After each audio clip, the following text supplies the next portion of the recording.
U.S. President Donald Trump has doubled down on his claim that recent American airstrikes on Iran's nuclear facilities were devastatingly effective. In an interview with Fox News, Trump said the Fordow enrichment site, one of Iran's most fortified nuclear complexes, was left in total ruin. Describing the bunker buster strike, Trump boasted it went through the facility like absolute butter, adding, "It's just thousands of tons of rock in that room right now. The whole place was just destroyed."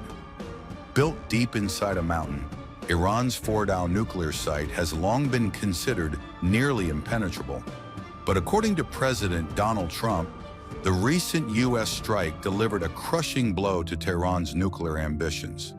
That meant the end to their nuclear ambitions, at least for a period of time, Trump said, calling the attack a major strategic victory for American national security. President Trump emphasized the element of surprise in the U.S. airstrikes on Iran's Fordow nuclear facility, saying, "We didn't give much notice because they didn't know we were coming until just then." He also dismissed reports suggesting Iran had evacuated uranium from the site before the bombing. "It's very dangerous to do. It's very heavy, very, very heavy. It's a very hard thing to do," Trump said, pushing back on intelligence leaks. While some U.S. and Israeli media reports suggest the damage may have been overstated, Trump stood firm, claiming the strikes had effectively halted Iran's nuclear progress. "The last thing they want to do right now is think about nuclear," Trump said. "They have to put themselves back into condition and shape." Obliterated. They're very evil nuclear sites. They were, now has been proven. We had some fake news for a little while. The same people that covered the Hunter Biden laptop was from Russia. The same people that did 3 or 4 other Russia hoax. But on their ambition. No, wait, just listen. They came up with something that delayed the credit that our great pilots and these great what talent that was, and they hit it right down in the spot. 52,000 feet. Think of this dark, no moon, you couldn't see a thing, and they hit the refrigerator door, as they say. That's the size of a target, and overwhelmingly, and it's amazing what was done. We're the only ones that could have done it, and we took out the 2 of the other sites also. In addition to that, we finished them off. That was a very evil intention. I believe that, and again, time will tell, but I don't believe that they're going to go back into nuclear anytime soon. They spent over $1 trillion on nuclear, and they never got it together. And nothing was moved from the site, by the way. To do that is very dangerous. It's very, very heavy material. Those cars were most likely the cars of masons because they were pouring concrete at the top, at the hatch, as you know, the hatch going into the nuclear site. They wanted to reinforce it, and they had some masons there pouring concrete. By the way, that concrete was obliterated. It hit exactly at the concrete. It was, I don't think it had a chance to dry, but everything's down there. It's under millions of tons of rock. If Iran... Are you from Iran? No, I'm not from Iran. I'm from the UK. But if the intelligence reports conclude that Iran can enrich uranium to a level that concerns you, would you consider bombing the country again? Without question, absolutely. And have you had any conversations? Turned out to be unbelievable.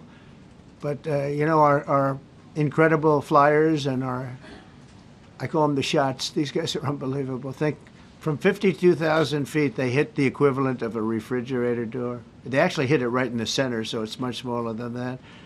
And just bomb after bomb, going deeper, blowing up.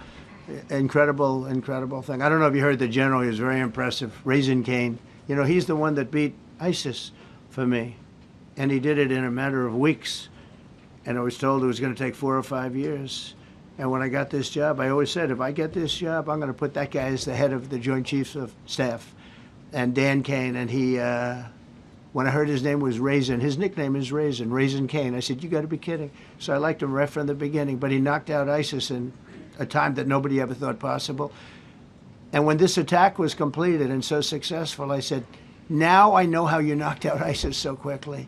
But we have the best people, we have the best equipment in the world. You know, I rebuilt the military during my 4 years, during my other term. We have the best equipment in the world. The problem is we gave away, a lot of it, but small, relatively speaking. We gave a lot of it away to Afghanistan. Shouldn't have happened. That just shows how incompetent they were. They gave all that equipment away, billions and billions of dollars worth. Shouldn't have happened, but that was small compared to what we have. Now we have a great military with great people. Okay. Yeah, please. Mr. President, congratulations. A couple of very different questions. One is Rwanda, 1994. As you grew up in New York, we all knew how horrific those attacks were. Congratulations on that treaty. There are talks that perhaps... That's going to take place today at 3 o'clock in the Oval Office. We're going to have a signing with Rwanda and the Congo. So I'm a little out of my league in that one because I didn't know too much about it. I knew one thing. They were going at it for many years and with machetes. It is one of the worst wars that anyone's ever seen.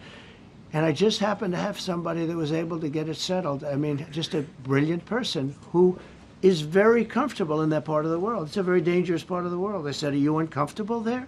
People are being killed. School children are being raided and killed.